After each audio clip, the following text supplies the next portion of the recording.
Bueno, estamos en Apocalipsis capítulo 2, abran sus Biblias ahí, luego vamos a ir a Primera de Juan capítulo 4. Estamos en Apocalipsis capítulo 2 en la iglesia de Éfeso. Yo quisiera hacer una oración.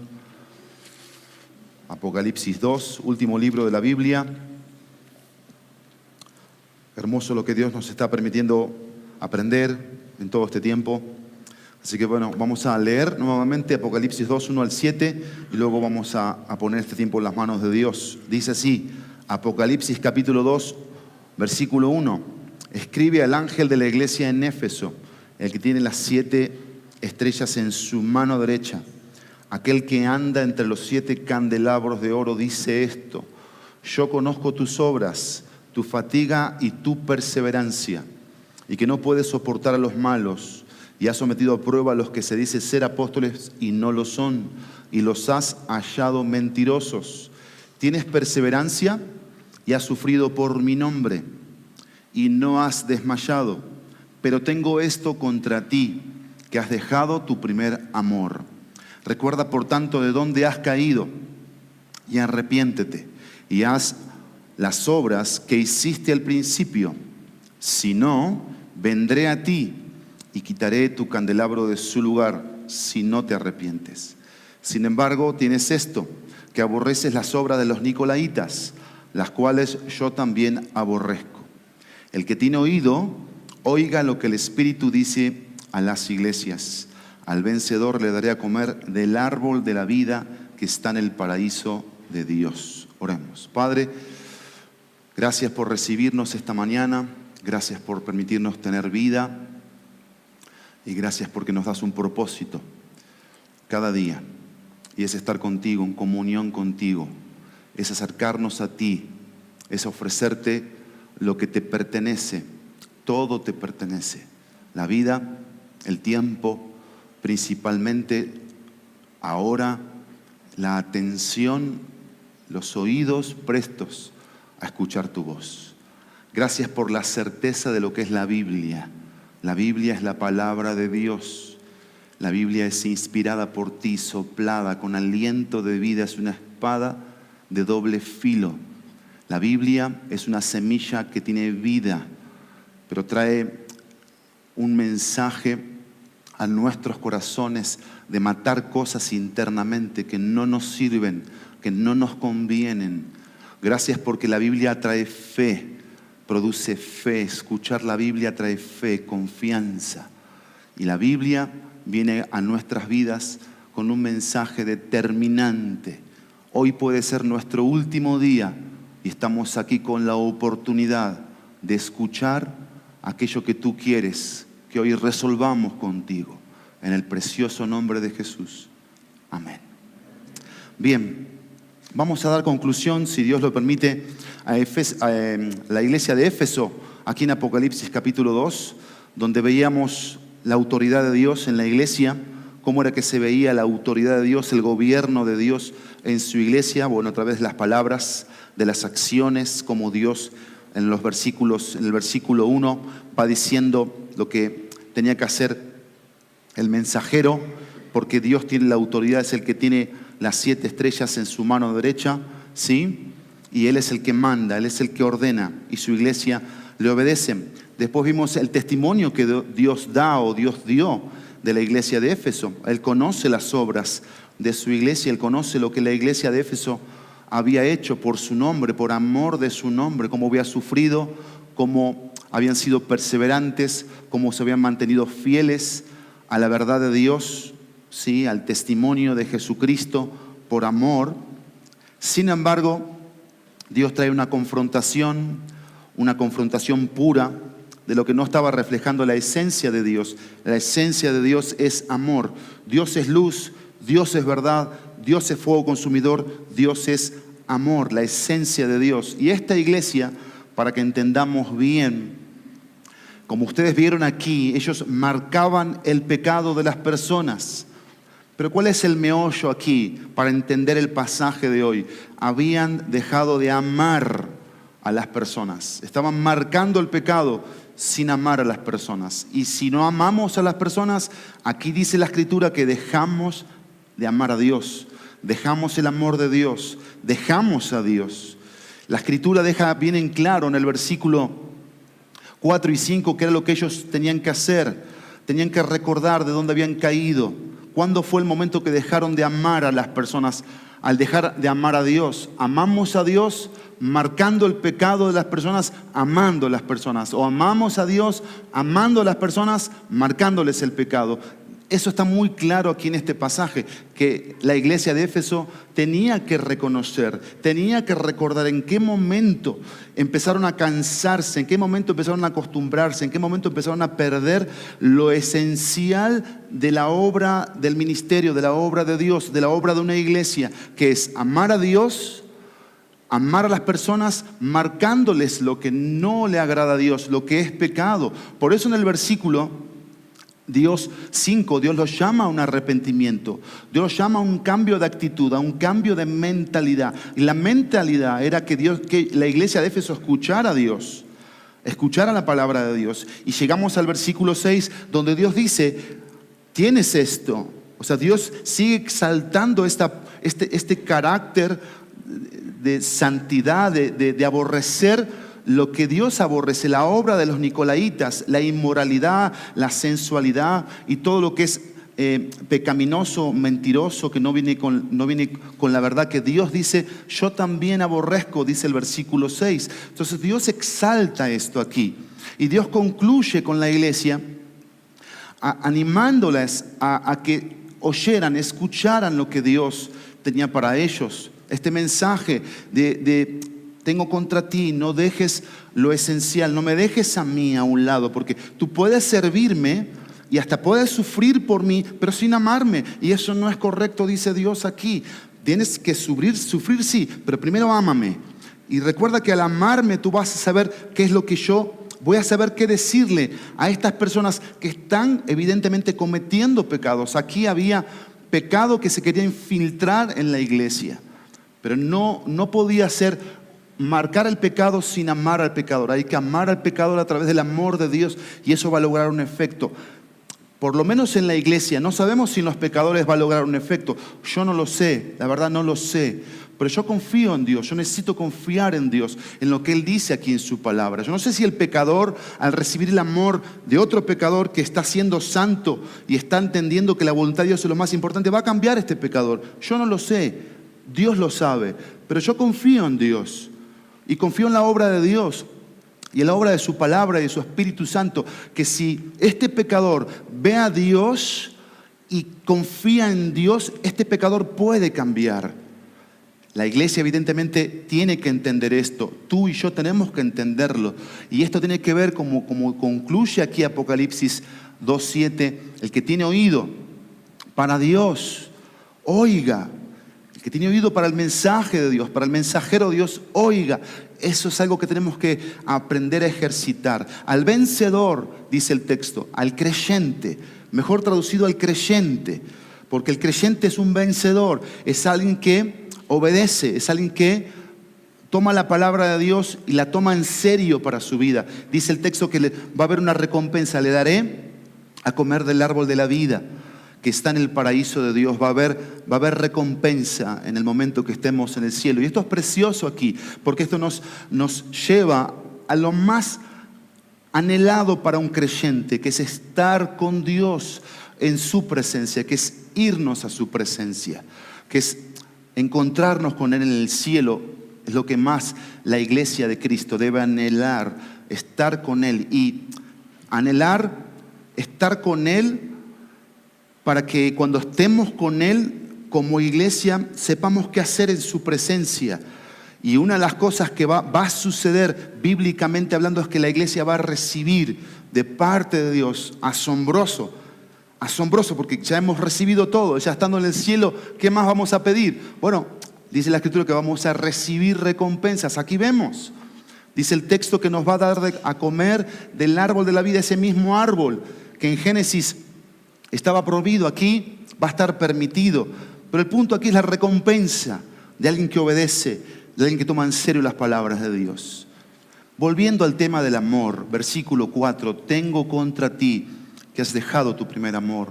Creo sumamente importante dedicarle tiempo al mensaje del amor, sumamente importante. Por eso vamos a echar una mirada a 1 de Juan capítulo 4. Vamos a detenernos aquí cerquita. La epístola del apóstol Juan, el mismo que escribió Apocalipsis. Estamos unas páginas atrás. Recuerden que 1 de Juan, o las epístolas en primera, segunda y tercera, fue el mismo que escribió el Evangelio de Juan. Aquí estamos en el capítulo 4 del Evangelio de Juan, el mismo que escribe Apocalipsis. Y llama mucho la atención cómo toda la epístola, son 5 capítulos de la epístola de Juan, 5 capítulos. Desde el capítulo 2, 3, 4 y 5 hay un mensaje acerca del amor. Y en un contexto de advertencia, de exhortación, en un contexto de justicia, en un contexto de luz, en un contexto de juicio, en un contexto de verdad, en un contexto de reciprocidad, de recibir para poder dar. Muchas veces aquí Juan va a argumentar qué no es el amor y qué sí es el amor. Y es lo que hoy tenemos que nosotros lograr entender bíblicamente. Por ejemplo, capítulo 2, versículo 15. No amen al mundo ni las cosas que están en el mundo. Si alguno ama al mundo, el amor del Padre no está en él. Es decir, si yo digo que amo a Dios, pero amo las cosas del mundo, y ahora Juan va a decir que son las cosas del mundo, el amor de Dios no está en mí. Es lo mismo. Dejo el amor, dejo lo más importante, dejo a Dios. Porque ya hemos visto y hoy lo vamos a seguir viendo, que amar a Dios es obedecerle, es guardar sus mandamientos. Dice el versículo 16, porque todo, subrayen eso, ténganlo presente, todo lo que hay en el mundo, es decir, no hay excepción. ¿Qué dice el texto? La pasión de la carne, la pasión de los ojos y la arrogancia de la vida. Y esta palabra pasión puede traducirse también como amor. El amor a la carne, el amor a lo que los ojos ven y también el amor a la arrogancia de la vida, al sentirse importante, reconocido, respetado. ¿Qué dice el texto? No proviene del Padre, sino del mundo. Todo esto, toda esta pasión, todo este desenfreno, toda esta entrega no proviene de Dios, proviene del mundo. Y dice el texto para terminar, el 17, y el mundo y sus pasiones pasa, es pasajero, no permanece. Y también sus pasiones, aquellas cosas que ama el mundo. Pero, dice el texto, el que hace la voluntad de Dios, el que decide amar a Dios, en el contexto aquí hacer la voluntad de Dios es amarle a Él. Y dejar de amar todo esto que el mundo me invita a amar, que mi carne quiere amar, que mis ojos quieren amar, sino amar la voluntad de Dios. Y amar la voluntad de Dios es amarle a Él, obedecerle, hacer su voluntad. Dice el texto que permanece para siempre. Por eso muchos hoy ya no están en los caminos de Dios. Hoy ya no están en una iglesia congregándose. Hoy ya no tienen una relación con Dios porque amaron más el mundo. A Pablo, por ejemplo, le pasó con Demas. Dice la Escritura que Demas amó este mundo y se fue con las cosas del mundo. El mundo es demasiado atractivo, demasiado convence demasiado. Es muy tentador este mundo. El dinero, la vanidad, la sensualidad. Todo lo que nuestros ojos ven invita a que nosotros querramos tenerlo y que eso sea parte de nuestra vida. Y nosotros, como Santiago le hace ver a la iglesia, ¿qué le hace ver Santiago a la iglesia? La amistad del mundo es enemistad contra Dios. No hay comunión, ni el mundo con Dios, ni las tinieblas con Dios, que es la luz. En este caso, el amor a Dios no se relaciona con un amor al mundo. Y tenemos que entenderlo esto. Juan nos lo va a explicar hoy, porque tenemos que ser prácticos con las Escrituras, pero primero tenemos que ser teológicos, tenemos que entender qué es lo que Juan quiso transmitir aquí. Vamos a Juan capítulo 4, versículo 7. Juan 4, 7. Dice la palabra de Dios: amados, así como empieza el versículo 7, empieza el versículo 1. Amados, 4:1, amados. Y esta palabra, ¿saben qué significa en el griego? Amados. Eso significa, amados. Muy puntualmente, amados de forma moral, moralmente. Dice el texto, amémonos unos a otros porque el amor es de Dios. Todo el que ama es nacido de Dios y conoce a Dios. El que no ama a Dios no conoce a Dios porque Dios es amor. Aquí vamos a ver en este pasaje de 1 de Juan 4, versículo 7 al versículo 21. Vamos a ver 5 evidencias del amor de Dios. 5 evidencias del amor de Dios. Pero también vamos a ver experiencias que van de la mano con las evidencias. Y las evidencias vienen por las experiencias. Y las experiencias que vienen por las evidencias traen expresiones. Fácil. Evidencias, experiencias, expresiones. 3E, para que te quede claro. Entonces vamos a meternos aquí en estos primeros 2 versículos y vamos a ver la primera evidencia, ¿sí?, del amor de Dios, de que el amor de Dios está en nosotros, de que si decimos que amamos a Dios, bueno, se tiene que reflejar, se tiene que expresar, y es lo que el texto nos va a decir. Pero antes de eso, tenemos que ver la primera evidencia, y la primera evidencia es la Escritura. Esa es la primera evidencia. Vean lo que dice el versículo, amados. ¿Quién lo dice? La palabra de Dios. Y es interesante que la Escritura aquí, cuando dice amados, está dando una identidad. Tú y yo somos amados por Dios. Por eso dice el versículo 1 del capítulo 3, véanlo conmigo. 3:1, capítulo 3, versículo 1, igual de aquí de 1 de Juan. Miren cuán gran amor nos ha otorgado el Padre, que seamos llamados hijos de Dios. Ese es el gran amor que tenemos que ampliar en nuestra mente. Esta imagen del amor de Dios, tenemos que siempre ampliarlo en nuestros ojos, en nuestro corazón. ¿Por qué? Porque esto nos hace identificar lo que somos. Somos hijos de Dios por el amor del Padre. Y dice el texto, y eso somos. Por eso el mundo no nos conoce, porque no lo conoció a Él. Esto lo dice Juan en su experiencia como hijo de Dios, como siervo de Dios, como apóstol. La gente que lo rodeaba, mucha gente, no conoció a Dios, no conoció el plan de Dios, no quiso abrazar lo que Dios es, un Dios de amor, que ama, que salva, que perdona. Y dice el texto 2, amados, del capítulo 3, ahora somos nuevamente hijos de Dios, identidad. Y aún no se ha manifestado lo que habremos de ser, futuro, esperanza, pero dice el texto, sabemos, percibimos, entendemos que cuando Cristo se manifieste, se haga evidente, cuando venga por su iglesia, seremos semejantes a Él, porque le veremos o lo veremos como Él es. Precioso. Esto es el anhelo del que hablábamos, de estar en su presencia. Él se va a manifestar en algún momento. Pero miren, esta idea de manifestarse empieza en la salvación, pero continúa en el día a día, donde Él se manifiesta a través de las Escrituras, dándome una identidad, amado, pero también marca la acción. ¿Qué dice 4:7? Amados. ¿Cómo continúa el texto?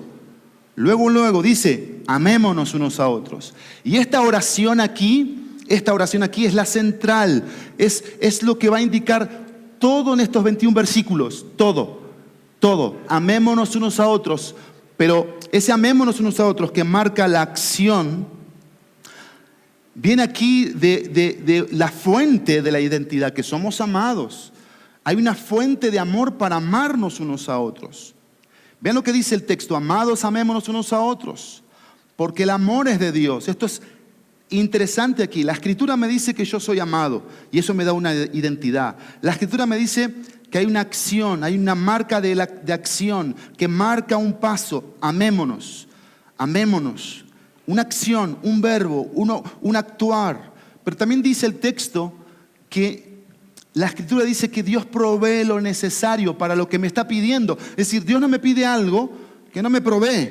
Porque dice, porque el amor es de Dios. O sea, Dios me pide algo que ya me dio, pero aparte me dice que de Él viene el amor. De Él viene el amor, porque el amor es de Dios o el amor viene de Dios. Y Él provee lo que yo necesito para amarle a Él como Él requiere ser amado, de forma honesta, santa, sincera, responsable, convencida, no estar tentándome con las cosas que pasan allá afuera y caer y ceder. Y después termina el texto que la Escritura, que es la primera evidencia del amor, establece el testimonio. Porque ¿cómo termina el texto aquí? Y todo el que ama es nacido de Dios y conoce a Dios. Y aquí está el testimonio de la Escritura. ¿Cuál es el testimonio de la Escritura? El nuevo nacimiento. Dice que el que ama es nacido de Dios. Y este nacido de Dios, evidentemente Juan ya había hablado mucho de esto, habla de la naturaleza de Dios, de lo natural de Dios, de lo que Dios es en esencia. Dios es amor. Y si yo profeso fe en Él, de que yo creí en Él cuando acepté a Jesucristo en mi corazón como mi Salvador personal, la naturaleza de Dios está en mí. Entonces eso me hace unirme a Dios, a lo que Dios me pide. Y el texto dice que no solamente soy nacido de Dios, sino que conozco a Dios. Porque el nacimiento me hace conocer lo que Dios es, cómo piensa, lo que dice aquí su palabra. Pero vean que dice el versículo 8, el que no ama, no conoce a Dios. Y ojo, no que no amas como tú o como yo podemos entender lo que es amor. Te doy esperando recibir. Un amor condicional. No, acá está hablando de un amor sacrificial. Un amor que marca el carácter de Dios, el carácter de Jesucristo. Dice que el que no ama no conoce a Dios. Y no conocer a Dios es no ser nacido de nuevo. Es no experimentar la salvación. Porque miren, la evidencia aquí es la Escritura. La experiencia aquí es el amor. ¿Sí? Ser amado. Pero la expresión aquí es amar. Es amar. ¿Cómo dice el versículo? Y todo el que ama es nacido de Dios. Pero ¿cómo termina el texto 8? ¿Cómo empieza y cómo termina? El que no ama no conoce a Dios. ¿Por qué? ¿Cuál es la razón? Dios es amor. Entonces no podemos nosotros andar por la vida diciendo que somos creyentes, que somos nacidos de nuevo y estamos aborreciendo al que está al lado mío, o estamos teniendo conflicto con mi hermano, mi esposa, mis hijos, de aborrecer, de poner línea de por medio y ya no hay una comunicación, ya no hay una relación de por medio. Pero vamos a la segunda evidencia. Y la segunda evidencia es el Hijo. Primero es la Escritura. Segundo es el Hijo. Versículo 9 al versículo 11. En esto se manifestó el amor de Dios en nosotros, en que Dios ha enviado a su Hijo unigénito al mundo, para que vivamos por medio de Él.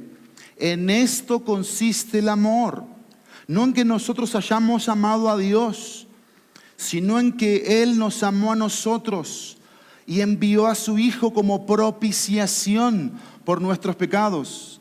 Amados, nuevamente amados, si Dios así nos amó, también nosotros debemos amarnos unos a los otros. Y acá tenemos la evidencia que es el Hijo. ¿Qué hace el Hijo en estos textos que estamos leyendo aquí? ¿Qué es lo que hace el Hijo? ¿Por qué Juan pone al Hijo aquí en un contexto de ignorancia? No estaban comprendiendo el amor de Dios, no lo estaban captando, no lo estaban asimilando, no estaba produciendo lo que tenía que producir, porque esto es natural. El amor de Dios se siembra, el amor de Dios se cosecha. Punto final, no hay más. Y amamos a la manera de Dios como Dios nos ama a nosotros, sacrificialmente, perdonando, siendo pacientes, siendo compasivos, tomándote y diciéndote: hermano, estás en pecado, estás desobedeciendo, estás siendo rebelde, estás mintiendo, estás cayendo en esto. Eso hace el amor también, porque fieles son las heridas del que ama. Fieles son las heridas del que ama. Y si hay algo que me encanta de Dios, que me refriega en mi cara, lo pecador que soy. No me trata así con ay, pobrecito, a ver que no se vaya a ofender Pablito, que le voy a decir que es un orgulloso. que es autosuficiente, que tiene expectativas muy bajas, muy terrenales.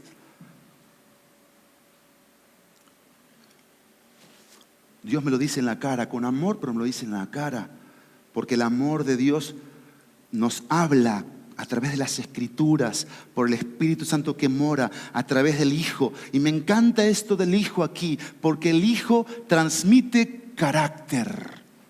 Eso hace el Hijo. Es una evidencia de que el Hijo es nuestro Salvador. Transmite carácter. Dice el texto, en esto se manifestó, se mostró, se evidenció que cuánto Dios nos ama. ¿En qué?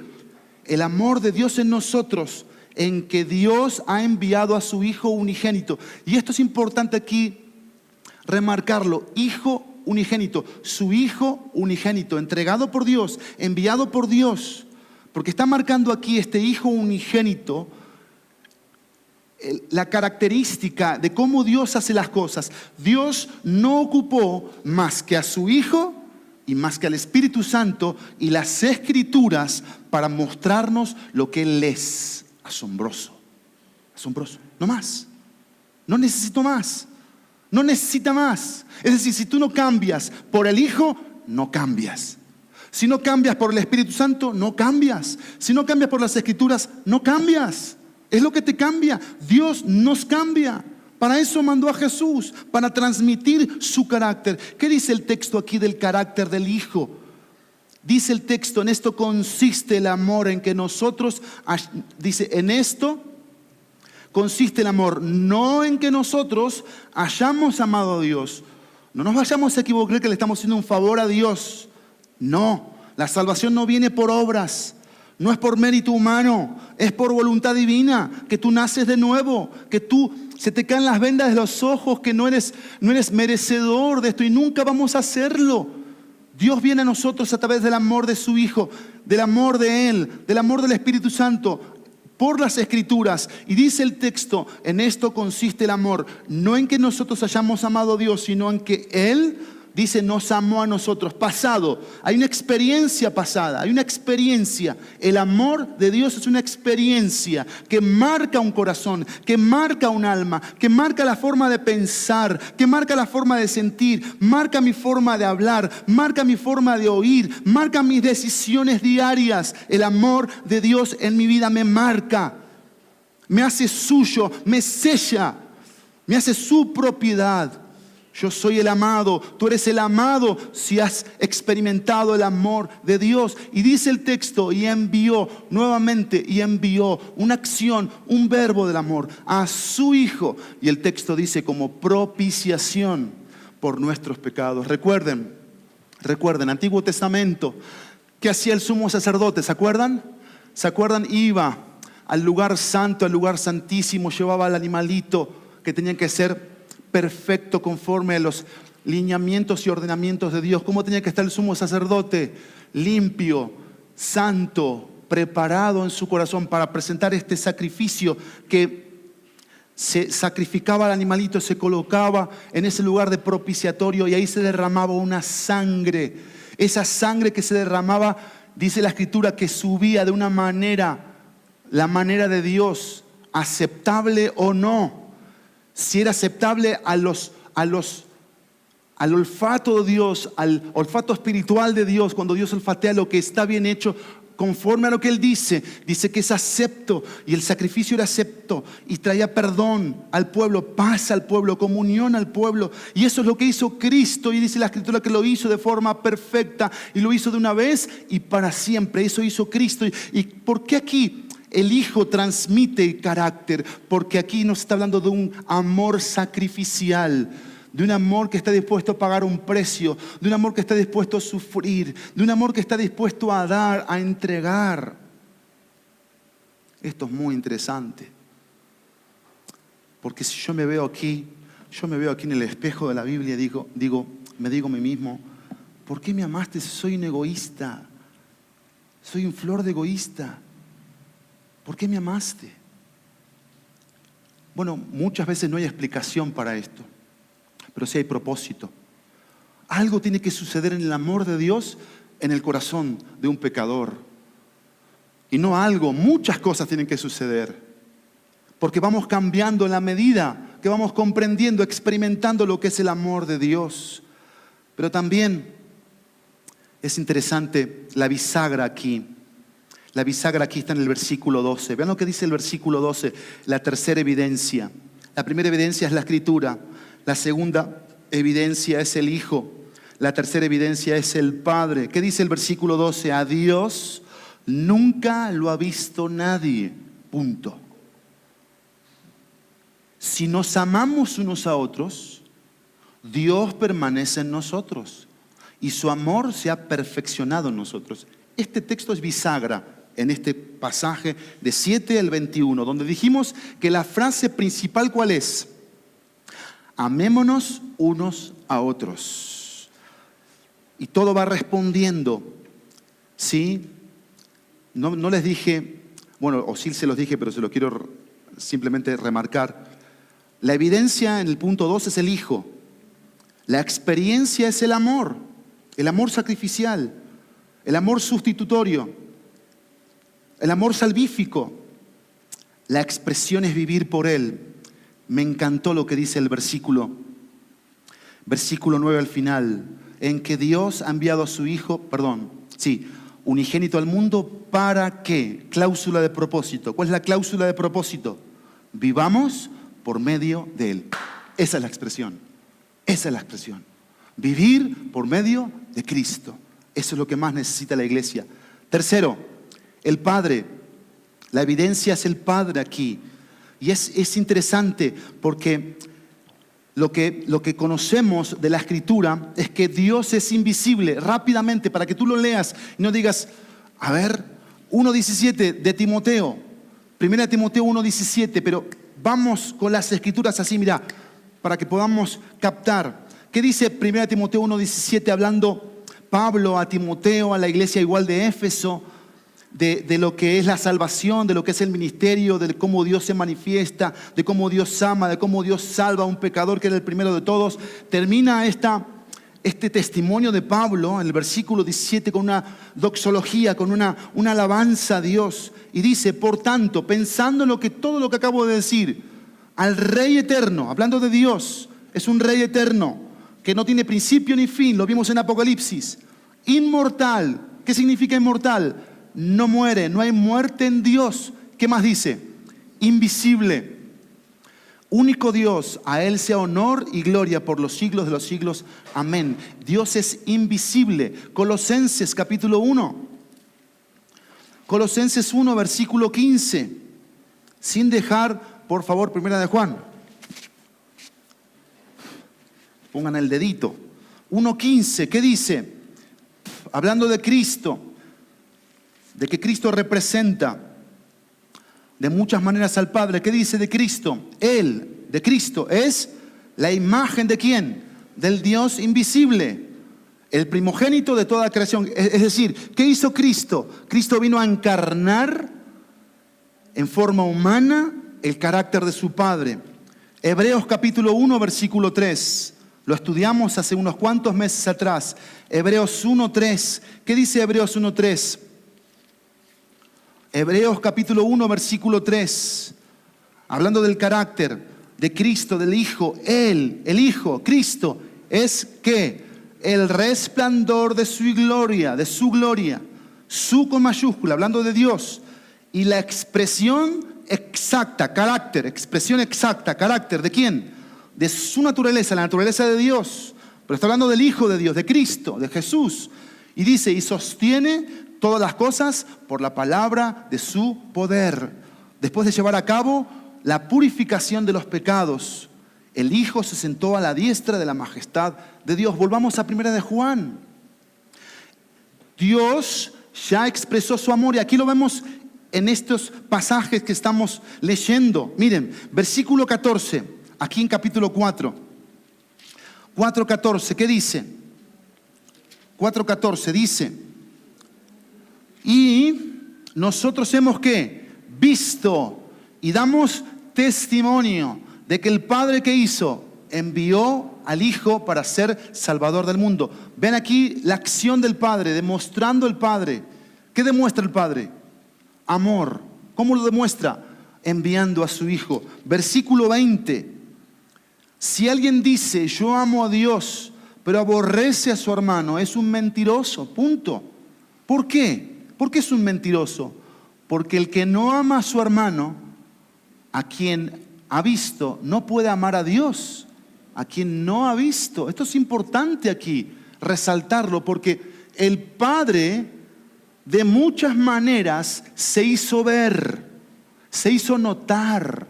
No físicamente, yo no conozco a Dios físicamente, pero yo puedo decir que conozco a Dios por mi experiencia de su demostración de amor. Pero no solamente demostró su amor dando, porque eso es lo que hace el Padre, eso es lo que hace nuestro Dios, sino también demostró su amor entregando a su Hijo. Versículo 9 lo leíamos.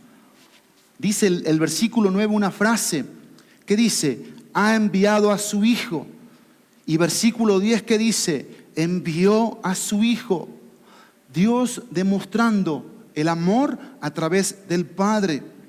Pero miren lo interesante aquí en este versículo 12, que es bisagra en este pasaje de 1 Juan. A Dios, dice el texto, nadie, nunca lo ha visto nadie.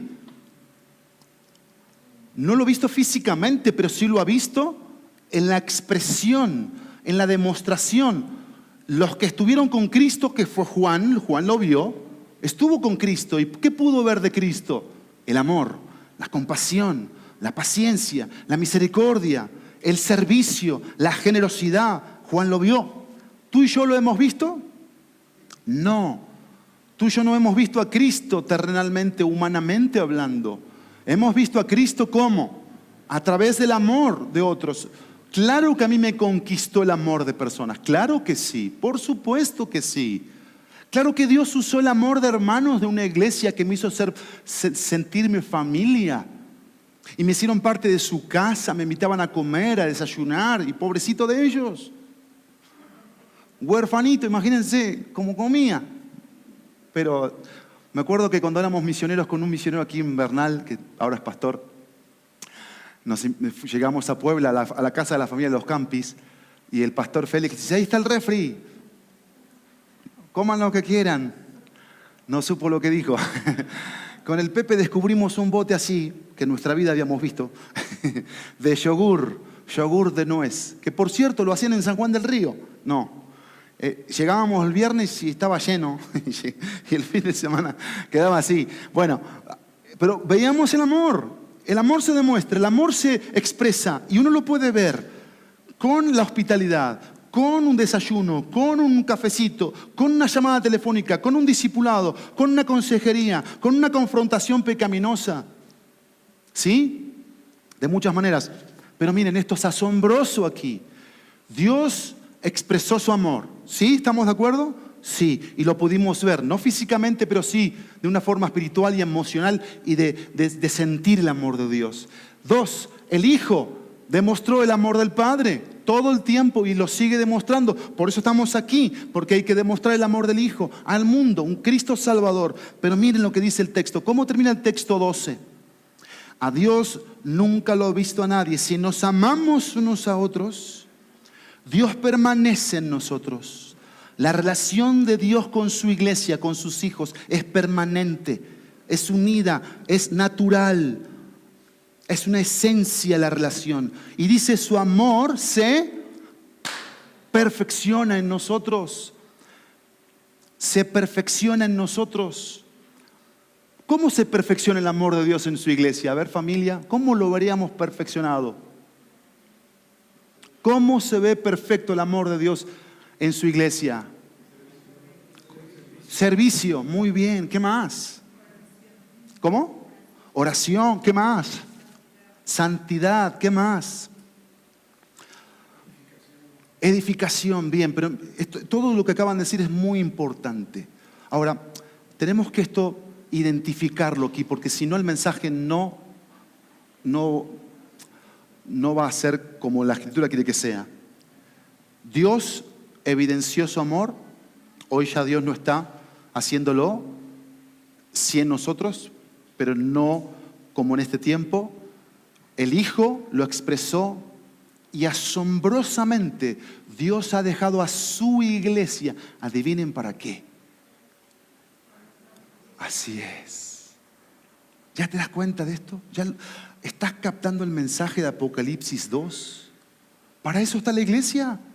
Para mostrar a Dios como ama, al Hijo como ama. La iglesia lo expresa. La iglesia muestra lo que es amor, lo que es amar, cómo se ama. La iglesia está para eso en este mundo. No está para otra cosa que para amar a través del amor de Dios. Cuarto lugar.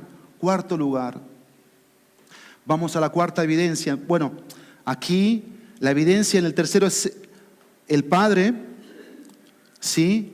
La experiencia nuevamente es el amor. Y la expresión es la responsabilidad. Eso es la expresión. La iglesia es responsable delante de Dios de mostrarle al mundo que Él sigue siendo amor. Él sigue amando. Pero miren, familia, ¿dónde comienza eso? ¿Dónde comienza? Bien. Número uno, en nosotros. Si no soy amado, no puedo amar. Si no tengo la conexión, no estoy pegado a la vid, no estoy unido, no puedo amar. Segundo, en mi relación con Él, tengo comunión con el Padre, conozco al Padre, lo conozco. Y al conocerlo, yo hago lo que el Padre me indica, me dice. Tercero, a través de Él, la expresión en casa, en el hogar. Hay que expresar que Dios está en nosotros, que el Evangelio está en nosotros, en casa, respetándonos. Prohibido gritarnos, prohibido insultarnos, prohibido ofendernos, prohibido. Claro que sí. ¿Pero por qué claro que sí? ¿Por qué prohibido? Porque Dios está en mí. Yo conozco a Dios. Entonces yo no puedo decir que conozco a Dios y estoy tratando con insultos y con malas palabras y con ofensas, denigrando a mi esposa o a mis hijos. O viceversa, a mi esposa hacia mí. Ahí no hay congruencia. Ahí no hay esencia. Ahí no hay verdad, ahí hay mentira. Y tenemos que desenmascararlo eso. Y tenemos que trabajar hoy siendo responsables. Pero en cuarto lugar, por tema de tiempo, la cuarta evidencia está en el versículo 13 al versículo 16. Vean por favor conmigo aquí en las Escrituras. En esto que sabemos que permanecemos en Él y Él en nosotros. Hay una relación, hay una comunión, hay algo que es constante. En que nos ha dado de su Espíritu. Y acá aparece el Espíritu Santo. Ya apareció Dios, ya apareció el Hijo y ahora aparece el Espíritu. Versículo 14, y nosotros hemos ¿qué? Visto y damos testimonio de que el Padre envió al Hijo para ser el Salvador, mayúscula, del mundo. Salva de forma mayúscula, salva al mundo.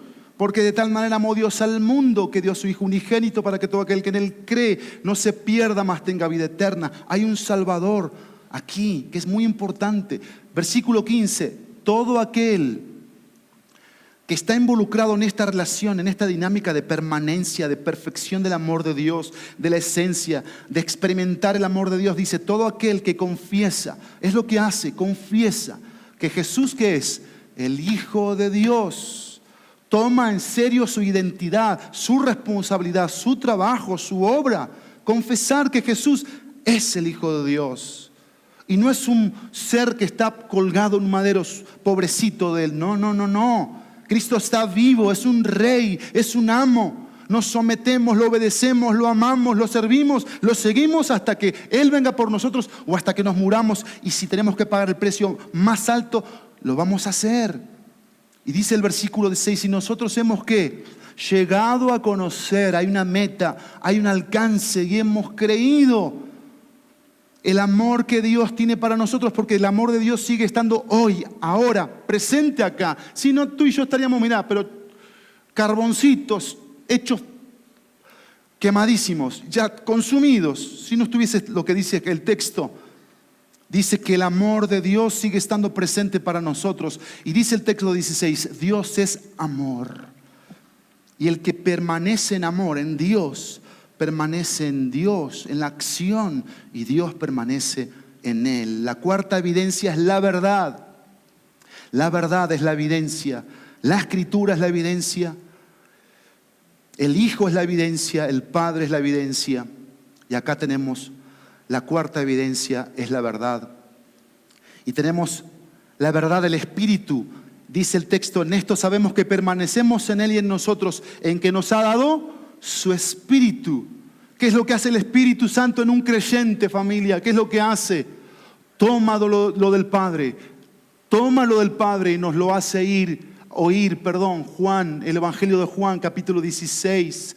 ¿Qué es lo que hace el Espíritu Santo cuando toma lo del Padre y nos lo hace oír? Dice que viene a convencernos, nos convence de lo que es pecado, de lo que transgrede su ley, su santidad, su justicia. Nos convence de un pecado, de los pecados, de justicia, de la justicia de Dios, de la santidad, de la rectitud, de la pureza de Dios. Nos hace ver la santidad de Dios y nos hace ver nosotros en un abismo, lejos de Dios, separados de su gloria. Pero también dice que nos convence de juicio, de la condenación, de lo que hace el pecado en un alma, la condena a una eternidad sin Dios, a una vida aquí perdida, vana, pobre, miserable.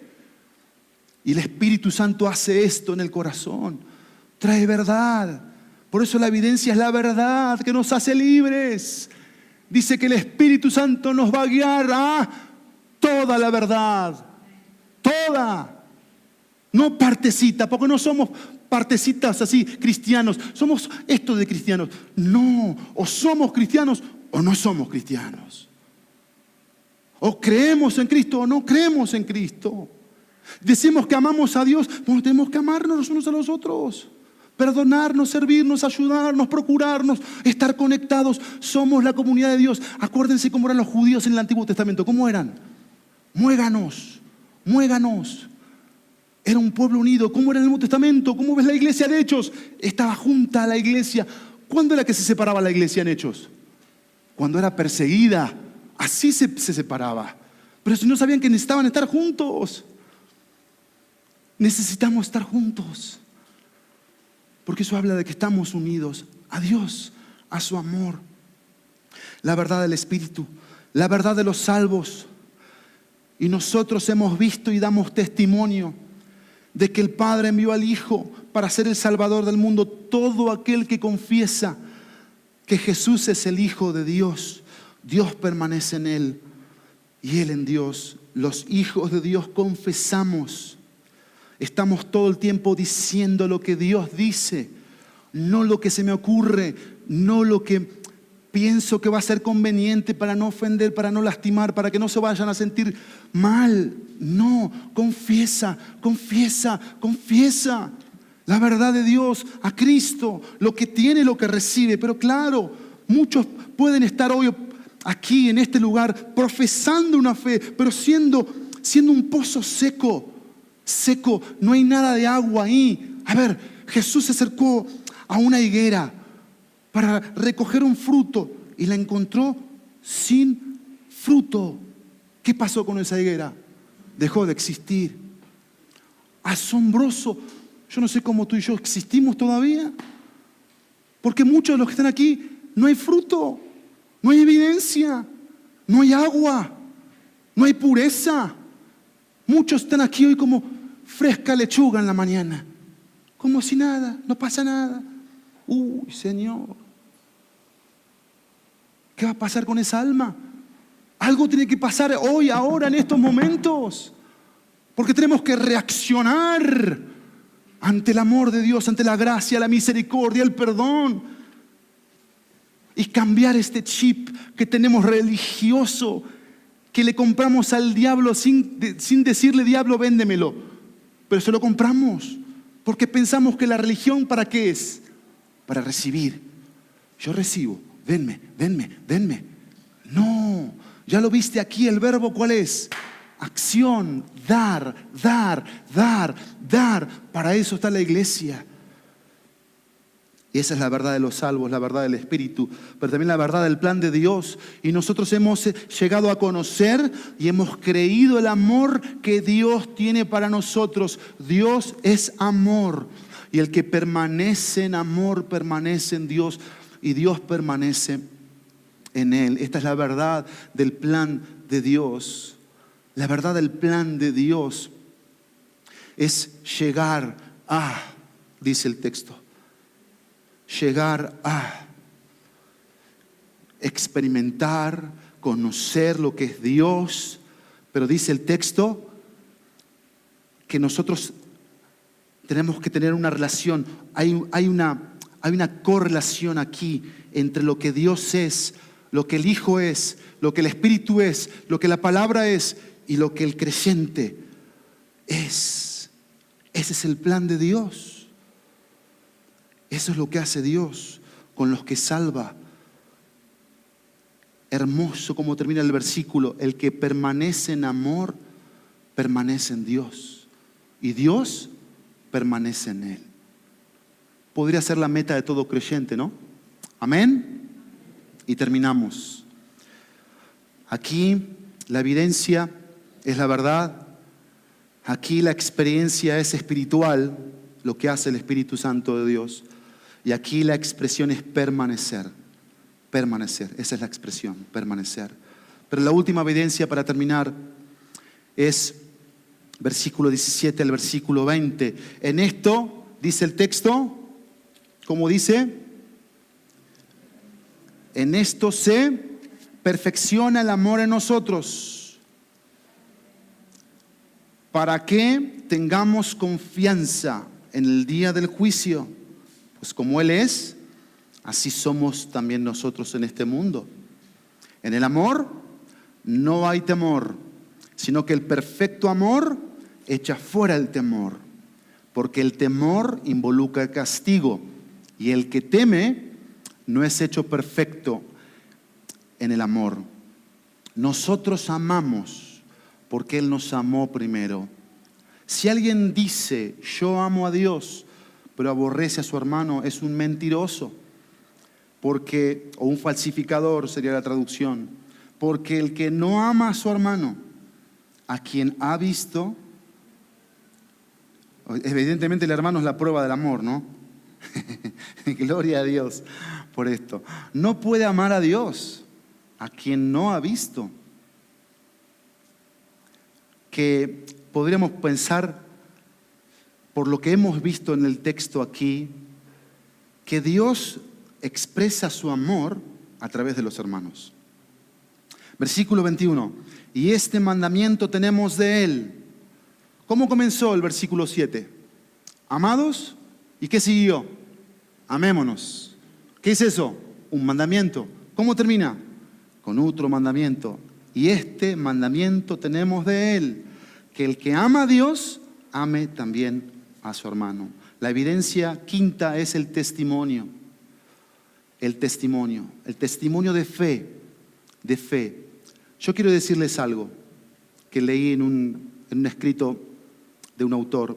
Si la gente tiene miedo, se debe a que algo del pasado le persigue, algo del presente le molesta o algo del futuro le amenaza. Repito, si la gente tiene miedo, temor, como leímos aquí, se debe a que algo del pasado le persigue, algo del presente le molesta o algo del futuro le amenaza.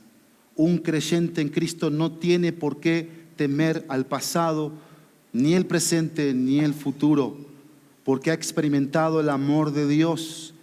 Y este amor se perfecciona en Él, en el creyente, día tras día. En nuestra condición de miembros del cuerpo de Cristo estamos tan íntimamente identificados con Él que nuestra posición en este mundo es semejante a su posición exaltada en el cielo. Así que el testimonio de fe, en esto se perfecciona el amor en nosotros, para que tengamos confianza, dice el texto, en el día del juicio. Pues como Él es, así somos nosotros en este mundo. ¿Es así, familia? Esto es práctica. Esto es práctica. Pues como Él es, esa es la confianza del testimonio de que eres creyente. Tú eres, yo soy como es Él. Punto final.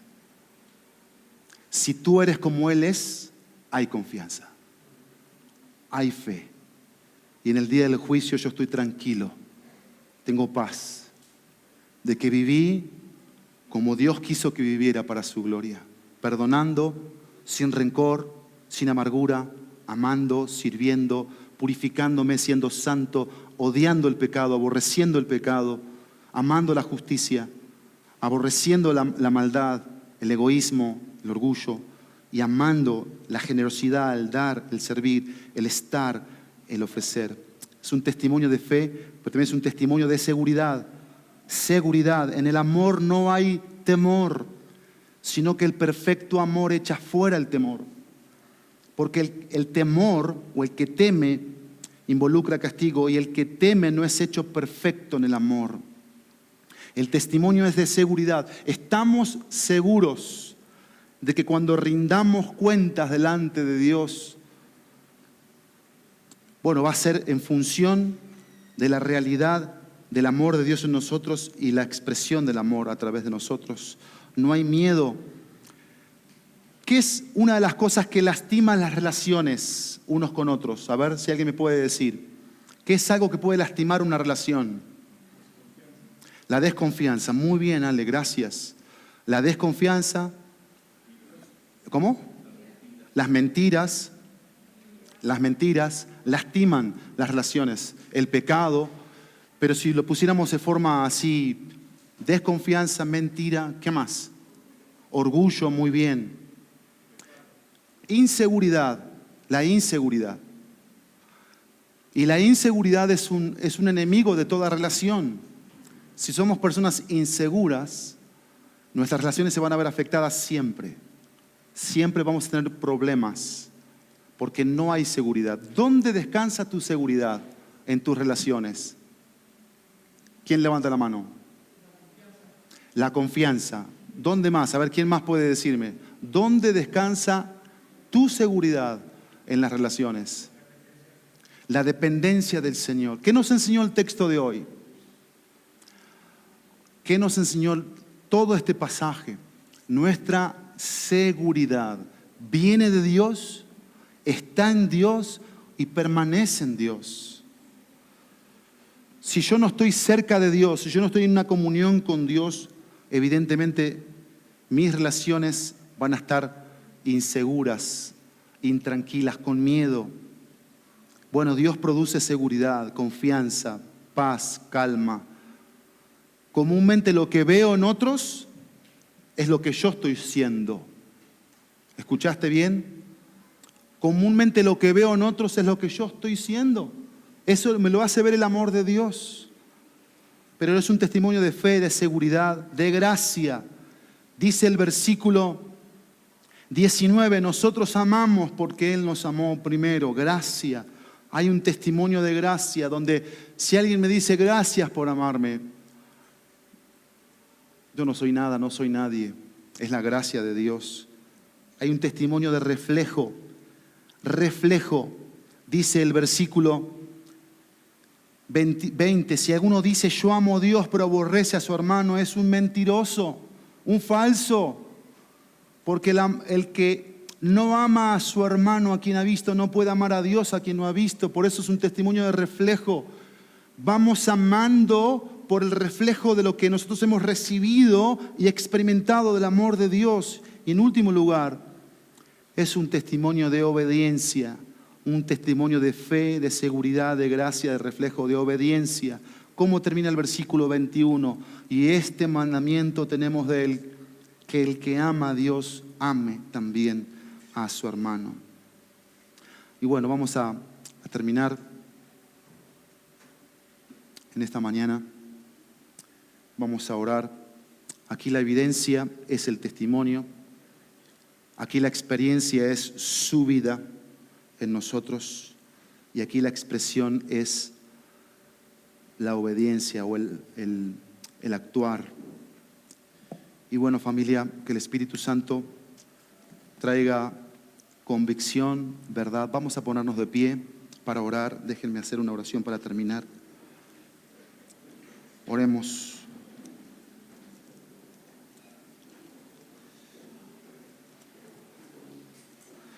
Padre nuestro, gracias por tu palabra preciosa, viva, eficaz. Gracias por el mensaje que hoy nos estás dando,